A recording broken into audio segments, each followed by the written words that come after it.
اعوذ باللہ من الشیطان الرجیم، بسم اللہ الرحمن الرحیم۔ شروع کرتا ہوں اللہ پاک کے بابرکت نام کے ساتھ جو دلوں کے حال بہتر جانتا ہے۔ میری طرف سے دیکھتی آنکھوں سنتے کانوں سب کو السلام علیکم ورحمۃ اللہ وبرکاتہ۔ جی میں آج دو تین اہم موضوع پہ بات کروں گا۔ تو یہ جو ملک کے ساتھ عالمی طاقتیں کر رہی ہیں نا، یہ ان کے اوپر میں بات کروں گا آج، اور جو کس طریقے سے خان صاحب کو آگے کیا گیا ہے اور کس طریقے سے ہماری عوام اور فوج کو لڑانے کی کوشش کی جا رہی ہے،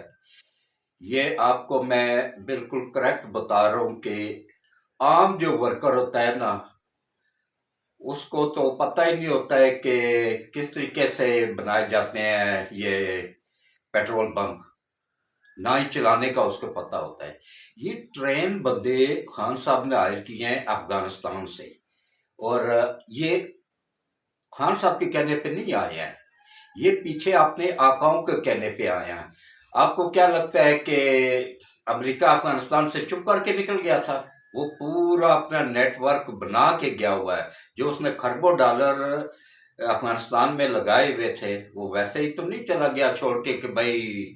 پیچھے یہ لوگ یہ کریں۔ اور پھر وہ اپنا اسلحہ کیوں نہیں لے کے گیا، اپنے ہیلی کاپٹر اپنے جہاز کیوں نہیں لے کے گیا؟ وہ اس کے پاس کون سی کمی تھی؟ اس کے پاس تو اتنے جہاز ہیں، اتنے وسائل ہیں، وہ سب ایک ایک چیز وہاں سے لے جا سکتا تھا، وہ خود چھوڑ کے گیا ہوا ہے۔ ان جہازوں میں بھی سسٹم لگے ہوئے ہیں، ہر چیز ہے، وہاں پہ نگرانی ہو رہی ہوتی ہے ان کی، ان جہازوں کو اڑا کے